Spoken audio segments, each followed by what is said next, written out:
మీరు సడెన్‌గా machinery work అనేది స్టాప్ చేసి ఆహ్, మీ రోల్‌ని అపాలజిస్ట్‌లోకి ఎందుకు చేంజ్ చేసుకున్నారు? సో, ఇక్కడ ఒక చిన్న ఆహ్, నువాన్స్ నేను టచ్ చేయాలనుకుంటున్నాను. ఏంటి అనంటే, అపాలజిస్ట్ అనేది ఒక ప్రత్యేకమైన రోల్ ఏమి కాదు. మిషనరీ అనేది ఒక ప్రత్యేకమైన రోలు కాదు. మిషనరీ అనంటే ఒక దర్శనం చేత పంపబడినవాడు. లేకపోతే ఒక దర్శనం చేత వెళ్ళినవాడు.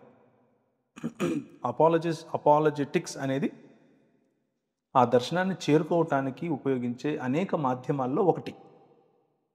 అపాలజెటిక్స్ అనేది ప్రైమరీగా మనం నమ్మిన సిద్ధాంతాలను, మనం నమ్మిన భావజాలాన్ని సమర్థవంతంగా అవతలి వ్యక్తికి చేరవేయడం.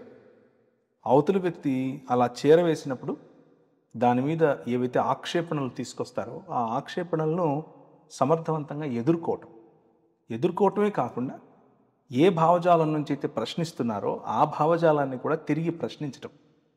ఇవి అపాలజెటిక్స్‌లో ఉన్న కొన్ని మెలకువలు.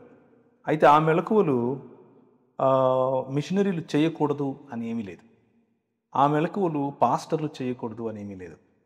ఇవి కేవలం ఒక మాధ్యమం, ఒక టూల్, ఒక ఉపకరణం. ఆ ఉపకరణాన్ని లేకపోతే ఆ పనిముట్టును ఎవరైనా వాడొచ్చు. అది వ్యాపార రంగంలో ఉన్నవాళ్ళు వాడొచ్చు, రాజకీయ రంగంలో ఉన్నవాళ్ళు వాడొచ్చు, పాస్టర్ పని చేసేవాళ్ళు వాడొచ్చు, ఇవాంజలిస్ట్ పని చేసేవాళ్ళు వాడొచ్చు, మిషనరీ పని చేసేవాళ్ళు కూడా వాడొచ్చు. అలాగే ఇంకొక నువాన్స్ నేను ఏం టచ్ చేయాలనుకుంటున్నానంటే, మిషనరీ అనే వ్యక్తి ఫలానా పనే చేస్తాడు అన్న బౌండరీస్ ఏమీ ఉండవు. మతపరమైన పని చేసేవాడు మిషనరీ కాదు. లేకపోతే మతపరమైన పని మాత్రమే చేసేవాడు మిషనరీ కాదు. మిషనరీ అన్న ఆలోచన అన్ని రంగాలను సమానంగా చూసి, అన్ని రంగాలలోనూ దేవుని రాజ్య విస్తరణ కోసం పనిచేసే వారి యొక్క వైఖరి. అదొక దృక్పథం. దేవుని రాజ్యము నా ప్రాంతంలో, నేనెన్నుకున్న ప్రజల మధ్య, నేను ఇష్టపడుతున్న భాష మాట్లాడే వారి మధ్య విస్తరించాలి అన్న ఆలోచనతో అన్ని రంగాలను కూడా దేవుని రాజ్యం యొక్క విలువల చేత తాకాలి అన్న ఆలోచనతో ఎవరైతే ముందుకెళ్తారో వారందరూ మిషనరీలే. మిషనరీ వర్క్ అన్నది కేవలము నేను చేసినట్లుగా ఉత్తర భారతదేశానికి వెళ్తే మాత్రమే కాదు.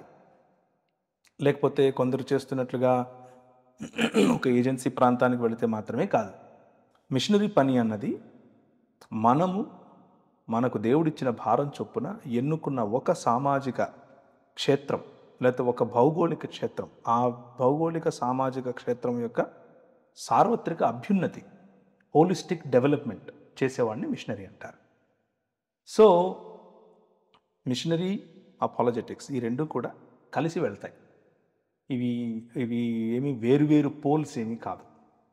మిషనరీగా బ్రతికిన వారు అపాలజెటిక్స్ ఉపయోగపడుతుంది.